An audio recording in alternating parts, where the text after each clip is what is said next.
To introduce today's keynote speaker, I'm going to turn the microphone over to the Associate Director of the Center for Teaching Excellence, Professor Nate Carnes. Nate, the floor is yours.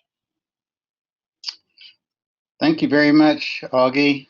It's an honor and a pleasure for me to introduce our keynote speaker for today, Dr. Patti Clayton, who is a consultant and practitioner scholar who has dedicated more than 20 years of her professional career as a practitioner scholar and educational developer in service learning and community engagement, abbreviated as SLCE, and in experiential education. She has served as an independent consultant with over 120 colleges and universities and higher education organizations in the United States, Canada, and Ireland. In this capacity, Dr. Clayton has guided interdisciplinary and interinstitutional learning communities and other scholarly collaborations, facilitated curriculum development and professional development across all partners in the SLCE, and supported institution-wide visioning and planning processes for community campus engagement. Her retreats throughout the United States supports graduate students, professional staff, and faculty like us in formulating and advancing their pedagogical and partnership practices, as well as their scholarly agendas and projects. In all aspects of her work, she seeks to support intellectual, personal, and civic development through co-creating mentor communities grounded in reflective practice, leadership, and scholarship. And as you can see on your screen, there are a number of activities and distinctions that she has attached to her name. So I ask you to please join me in welcoming Dr. Clayton with a text or emoji in the chat box as you choose to do so. And if there's anything more that she wants to share with us, she will do so. Dr. Clayton, the mic is yours. Good morning, everyone, and thank you, Nate. Delighted to be with you to help kick off Oktoberfest, and I love that name, by the way. Also want to say a special thank you to the team of folks who have collaborated to not only generate some content that we hope will launch your morning's discussions in a meaningful way, but also collaborated with the technology and the making this work virtually. So thank you all. This is very much a co-created keynote, which I very much appreciate. The only other thing that I would add to Nate's generous introduction is on the slide here at the very bottom, you'll see a link to my website. And I call your attention to that because we've done a push to update it recently.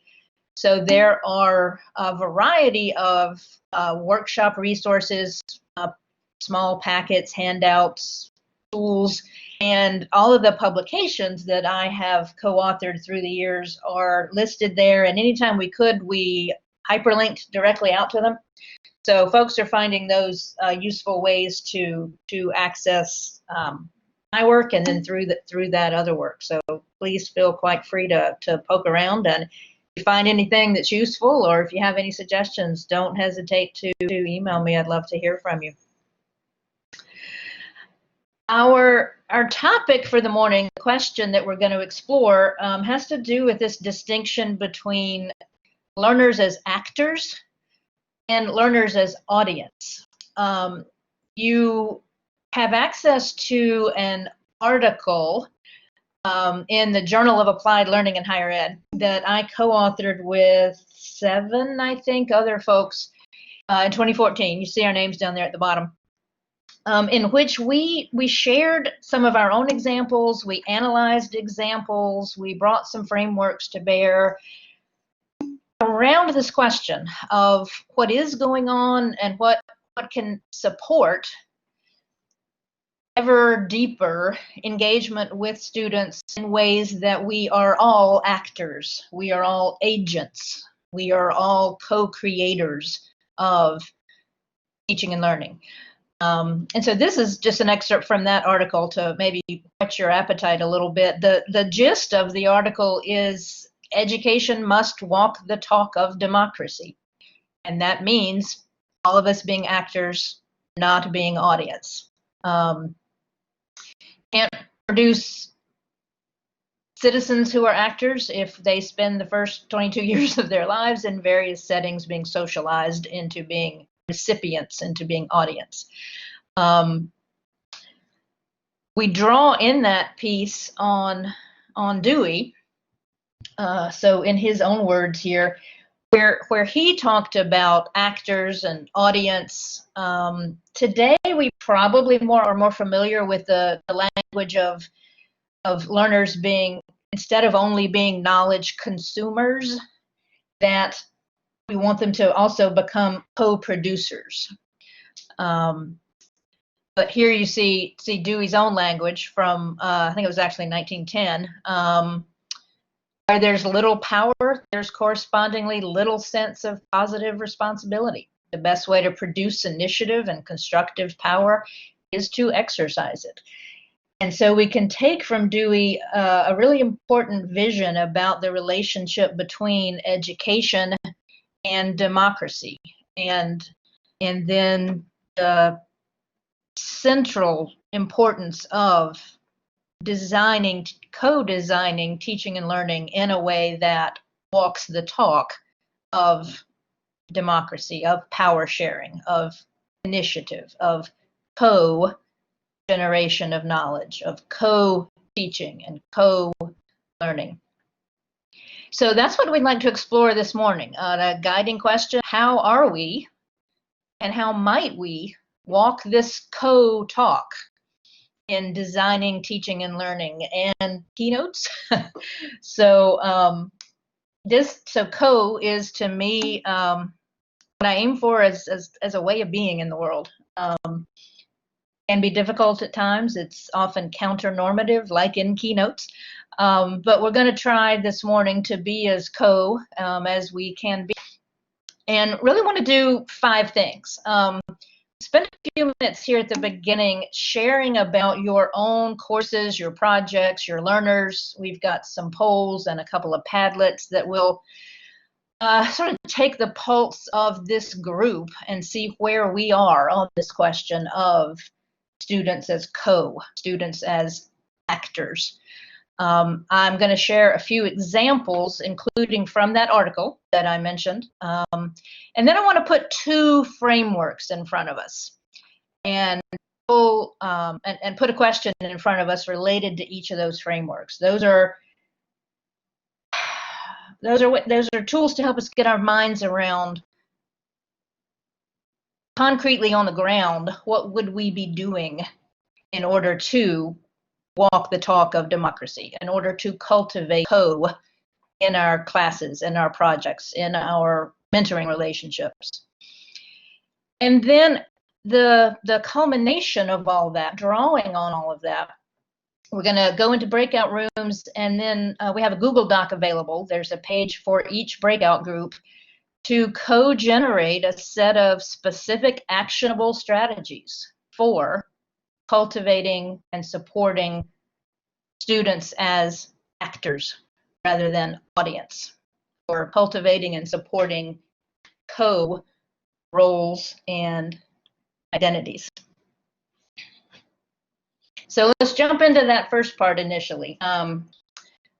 First poll: on a scale of 1 to 10, and 1 is absolutely, positively audience, and 10 is actors all the way, overall, what is it that characterizes the student role in your projects and courses?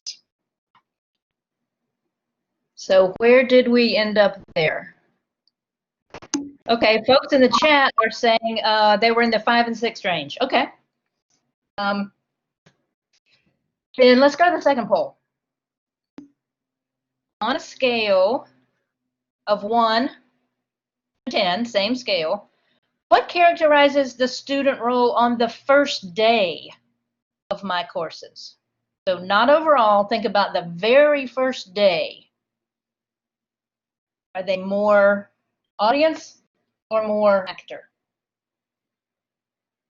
So here we are seeing a bit less, sort of in that 5-6 range, and we're weighted toward the audience range. That's probably not surprising.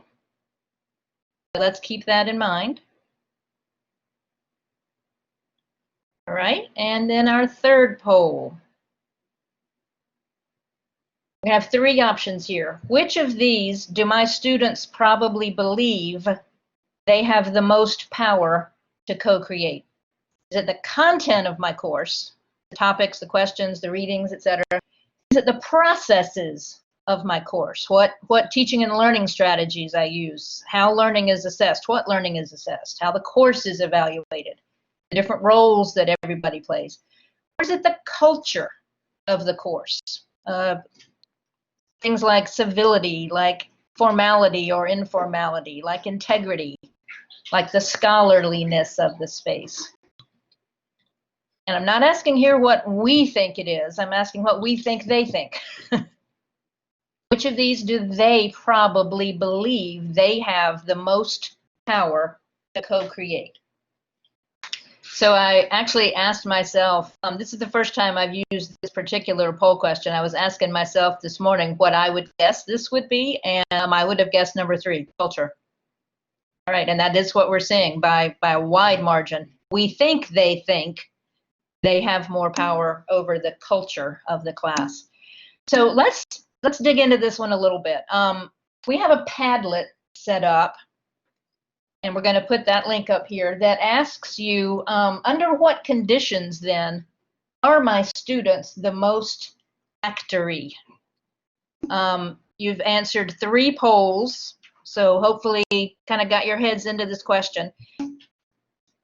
You had some reasons to rate as you did on those 1 to 10 scales and on that last question. So I'm going to go over to this Padlet, and I've got 6 words in quotes. Padlet is a nice tool to capture short thoughts so that we can then see everybody's thoughts. So I'm seeing when they are in subgroups, there could be a large class, but when we put them in small groups, and they're doing peer review, giving feedback to other students or to us, perhaps. In class discussions. When they take on the role of facilitating part of the class, if they're giving a presentation or a lecture, and they're co-teaching. During labs, okay. Writing assignment sheets together. So those are some of the activities that we are structuring together that sort of build containers for greater voice on their part. I'm also seeing conditions like when they have time to prepare, they are more actory. When they have the need to make a decision, when they need to make choices.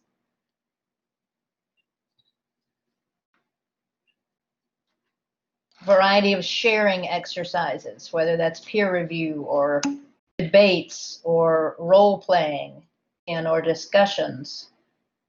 Some problem-based learning activities. There's one suggestion here, and maybe this is a bit of a theme throughout.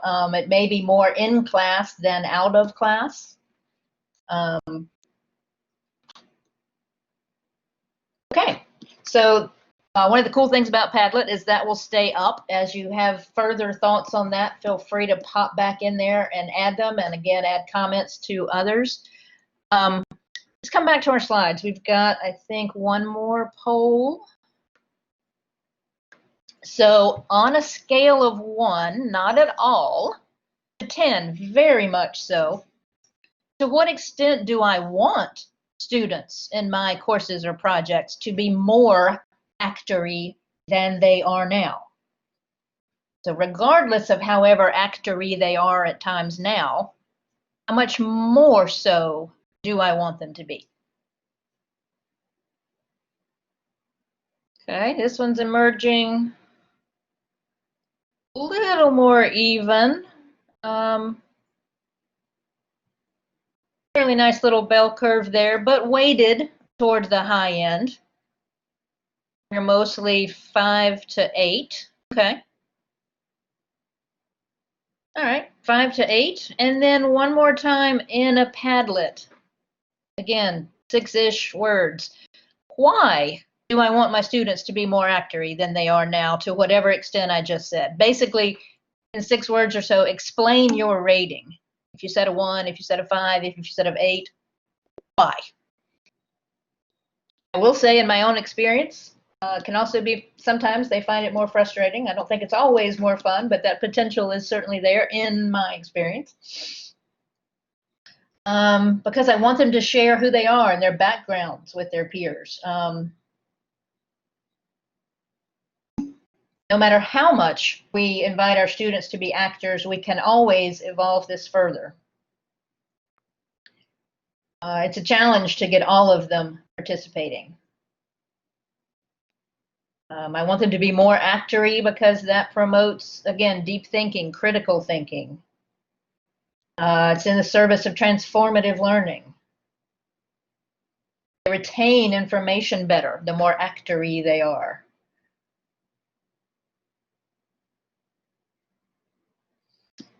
The way syllabi, oops, that one bumped away. The way syllabi are constructed often doesn't leave as much room for them contributing to the design of the course.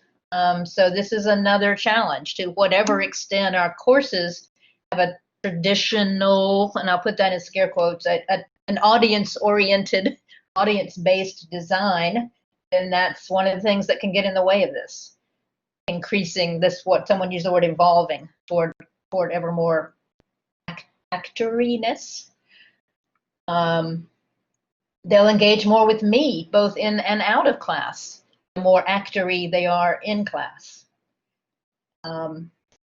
Frees us up to do different kinds of things, to take on different kinds of roles, not just be in a lecture role. Also provides different kinds of opportunities for assessment. We can see how well they are applying skills, for example. Taking accountability for their own learning. They seem happier in class. All right. So with that sort of grounding in your own context, you've had several ways here to think about this possibility of actory students, of students as producers of knowledge, of practice, of norms, of content, process, culture in the class, and lightly examined your own settings through that lens. I thought it might be helpful just to share here a couple of examples, a couple of them from that Journal of Applied Learning article that, again, you have access to. So the first one is written up in that article, and it's from Yale College. So Kelly McLaughlin shared with us in the writing of that piece that he directs Yale's Center for International and Professional Experience. And they are, as a group, it's a fairly large group of professional staff, they have been over the last several years really taking a hard look at the culture of their center and specifically of their advising process. They had an opportunity several years ago to come together as a whole group and think about where are we most impactful, what do we want to do to deepen our impact. And one of the concerns that many of them raised was that more than they used to, they found students were coming to them with something of a sense of entitlement. And they saw that as a wonderful opportunity to trouble that a little bit, to try to shift students into more actory roles, more empowered learners, more empowered citizens. So they grabbed a hold of that challenge they were facing and flipped it into an opportunity. And they write about several ways they did that. I want to just share one of them. So it used to be that they would, their doors are open, you can make appointments for advising time. And And students came in and, basically said, all right, what are my opportunities? What's available to me? Tell me what all I can take advantage of here at Yale College. And that was putting the power, the responsibility, the voice so much more in the advisor's hands than in the students. And so they realized that's a leading example of how we say we want empowered learners. We say we want students who have more ownership of their own learning, and yet our advising is not walking that talk. So they changed several practices. One of them is that they now require, before you can have an appointment with us, you now have to do some stuff. They have a questionnaire that has 5 or 6 questions. I won't read all of them, but basically the student has to submit 24 hours ahead of time a sheet of paper, or submit it online, whatever, with a description of a project, an activity, an opportunity that they're interested in. So they had to have gone and done some work on their own first. They have to put on this sheet who have they already talked with their idea about. They have to they're asked to explain how this opportunity aligns with some of their longer term goals. They have to think through what kinds of questions they need to think through before they can commit to that opportunity. So those kinds of things. The advisors then get that 24 hours ahead of time. The student has had to go through that thinking process. And so now when they sit down for an advising appointment, they're in a much more power shared place. They are in a more co-grounded space to think together through the opportunities that the student might be most interested in. A second example, colleague of mine, George, here in North Carolina, and his example is also written up in this article that you have. George is paying particular attention to the first and second day of class. And that was one of the reasons that I put that question in the poll. And for the most part, the group of us here are being more audience-y with our students on the first day than we are overall in the class. And so that had been George's experience also. And so he was realizing that he's trying to put in motion a classroom that's in which the students have voice and power, and in which they're trying to walk the talk of democracy. But he's doing that earlier. He had been doing that in ways that really enshrined the assumptions and identities that they came in with as audience. And so, just like Yale, he looked at that, reflected on that, and made some changes. And so he explains that and some of the changes that he's made for the first and second day of class. But basically he says if students are unaccustomed to power shared approaches in the classroom, which is usually the case, they have to learn how to be empowered actors. And so the design of the first day of class goes a long way toward challenging any assumptions they come in with about how they're limited to being audience, and inviting them right from the get-go to use their voices and enact their power as actors. So he does a couple of activities there. I'll just, one of them is called Counting Grass. If you were in the workshop yesterday, we talked about that a little bit, and he has published on that. So that's something that I could share if you're interested. So I'll share the other one now. The very first day of class, when the students get there, he's not there. He's not in the room. He has projected on a screen. Well, they're in a high-tech room, so there are monitors all around. And now, of course, he's doing all of this in Zoom with breakout rooms. So the instructions are for them to do something that involves introducing themselves and using some GIS equipment. It's a resource management class, and to do a little task together, and it gives them a time to be finished and ready to debrief. And he comes in just before that time is up, 5 minutes before, starts walking around the room, chit-chatting with them. Rarely do they stop themselves on time. So he gives it a little while, and then he calls it to a halt, and then he engages them in critical reflection meaning making on that first 15 minutes of class. That unpacks things that are related both to the discipline and to the content, process, culture, the norms of the class, and this question about being actors and audience. For example, we talk through things like, why wasn't he there at the beginning? And what did they think about that? And they talk through whether they stopped themselves on time to meet the deadline. And if not, because they tend not to, what were they assuming about who was responsible for the timeline? They were assuming he was, not that they were. And so this little experiential learning module on the first day of class with critical reflection designed to help everybody see, again, not only course content, which is part of what we want to introduce on the first day of class, but also to raise this question about what are your identities? What are your responsibilities? What are mine?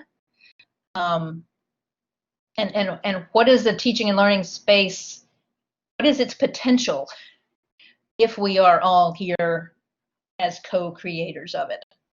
I'll just, in the service of moving along, I'll just quickly name the last two, which are things that George and I have done together.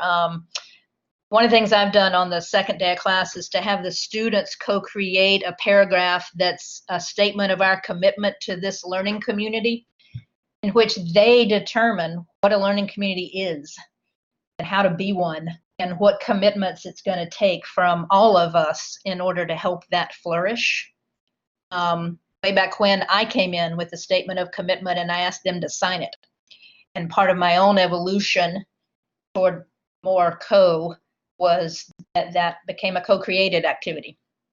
And ditto with rubrics. George and I both have a process of, we put something like letters to the editor in the student newspaper on the table, and we all read those and we talk together, mostly the students talking about which of these are more persuasive, which of these are stronger, and they identify elements of critical thinking, of good reasoning in those letters to the editor that then they use themselves to make a rubric, a critical thinking rubric that is then used in the class.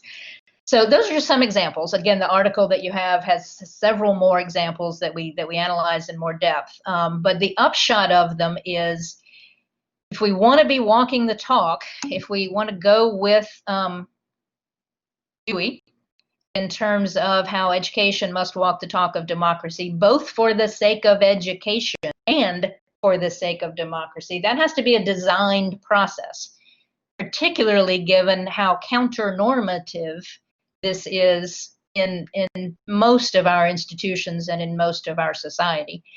And we need that critical reflection component so that we're not just doing it. We're not just being counter-normative. We're not just being co.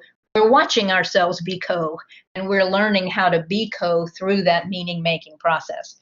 I see a question in the chat. Has George published about that first co-created day of class? Yes. So Nate, you may need to remind me here. There is an article available to everyone today, this Journal of Applied Learning article that I quoted from at the very beginning, that has, I don't know, 7 or so examples, and the Yale College and the Designing the First 2 Days of Classes, they are written up there. George has also written up one of them for a disciplinary journal. But so Nate, can you confirm, do they have that yet? They will have that? Where are we? Yes, they will have it. It'll be sent with the evaluation of the symposium. Okay. All right. And so when you get that, again, I'd love to hear thoughts on it, critique of it, additional examples, any of those sorts of things. So let me move on now. I want to put 2 frameworks on the table to give us a place to stand as we continue thinking about how to support how to design teaching and learning for increasing actoriness among our students. The first of those is this distinction between technocratic and democratic engagement. This grew up in the context of community campus engagement, but it's not at all limited to that context.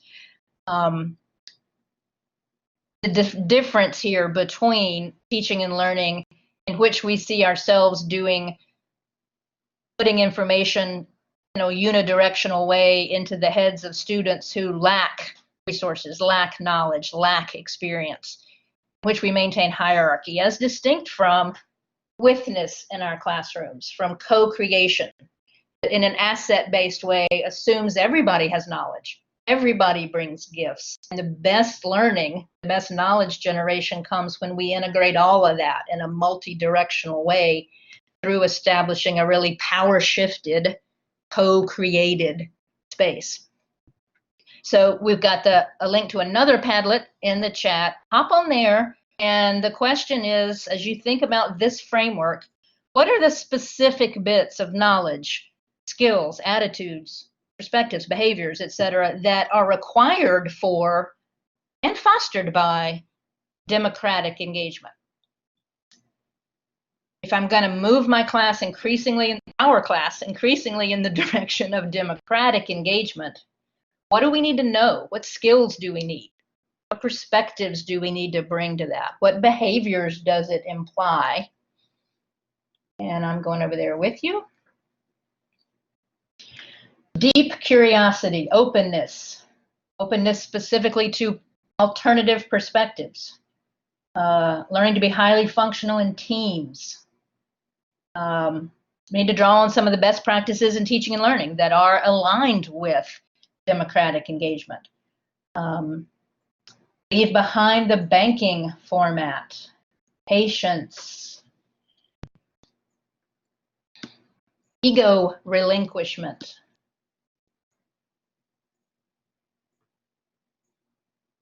And respond to one another in ways that uplift each other, that don't undermine or diminish or knock each other down. Particularly, I'll tap onto that because this is risky stuff. Being counter-normative, again, it's my students, I mentioned yesterday, had a bit of a mutiny in one of my early classes that really went in hard on being counter-normative. And we had a mutiny. And part of that really taught me, and one of the phrase the students came up with from it is that we all needed to shift our perspectives and our practices and our identities in order to do this. And that's really risky stuff. So being supportive and gentle with each other. Being available to students one-on-one, being available for conferences. Recognizing how hierarchical the structures in higher ed are. We give a lot of lip service to equity, equality, inclusivity, and we are incredibly hierarchical spaces. We as instructors, as staff, as students, part of the takeaway here is we all have agency to help push back on those systems that constrain agency. And so assuming that and empowering each other and ourselves around that. A sense of community, a feeling of belonging, celebration, radical wholeness, willingness to be wrong, to make mistakes, empathy, nice. Stopping and asking questions and listening. So many of these ideas, as I look at them, I just want to note they are just as applicable to us as they are to students. They're just as applicable to students as they are to us. We all need to relinquish ego. We all need to bring a sense of curiosity, humility, respect. Modeling the messiness of learning and knowledge creation. Engaging in an authentic and forthright way with some of these systems that oppress and limit and silence people. For example, being anti-racist in our teaching and beyond. Presenting multiple cultures. And so I'll use that one to hark back to, remember I asked you about, or made a distinction between the content of our courses, the processes of our courses, and the culture of our courses. And those are three overlapping, obviously, interdependent, obviously, but three different domains that we can collectively design within.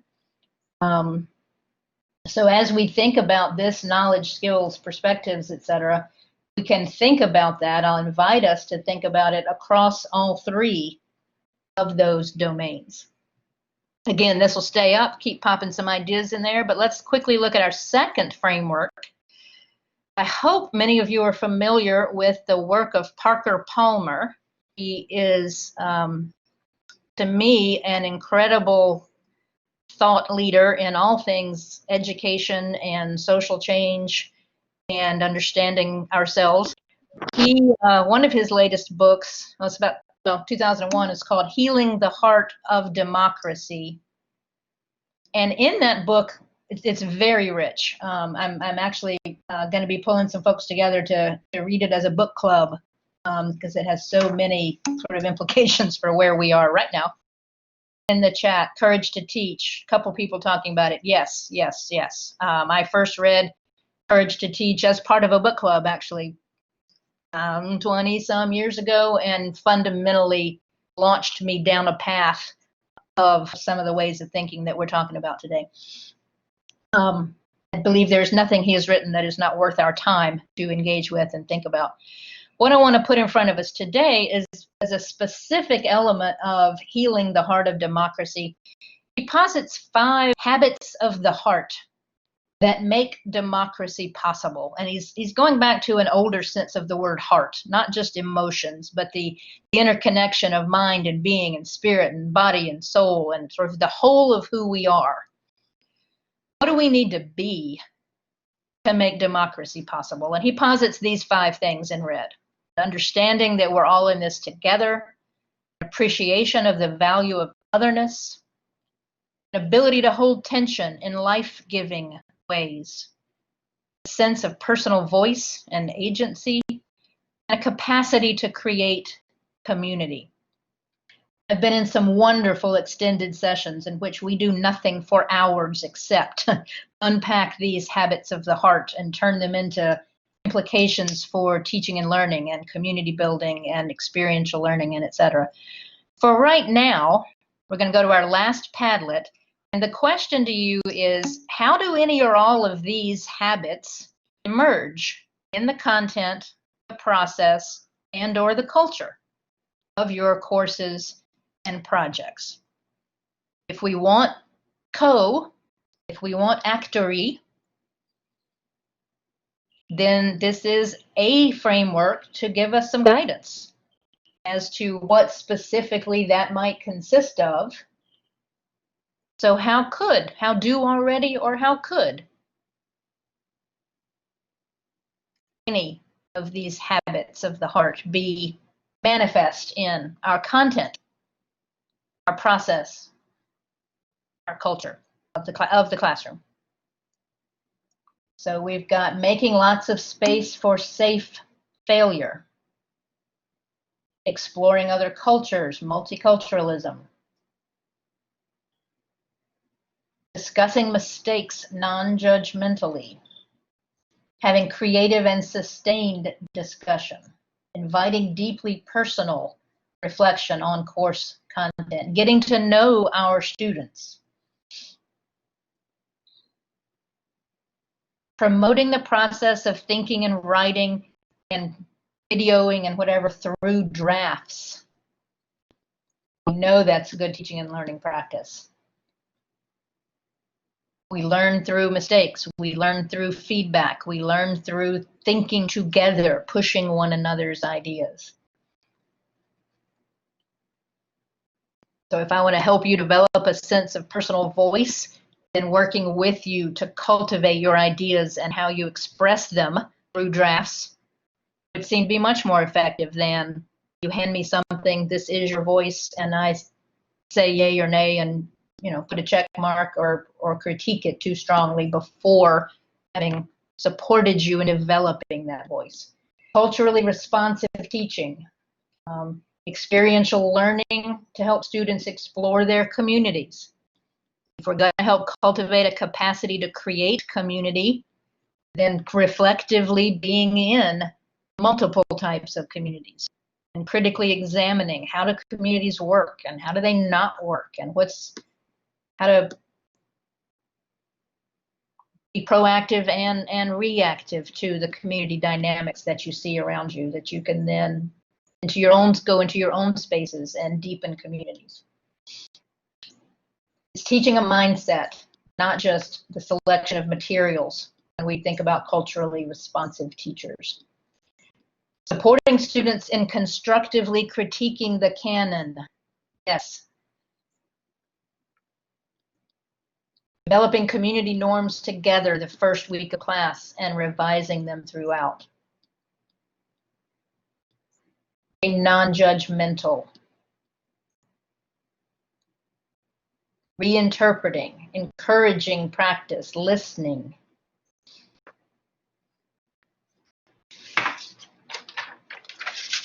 All right, so similarly, this Padlet will stay up, come back in and out as you wish. And then we've got one capstone place here in our time together.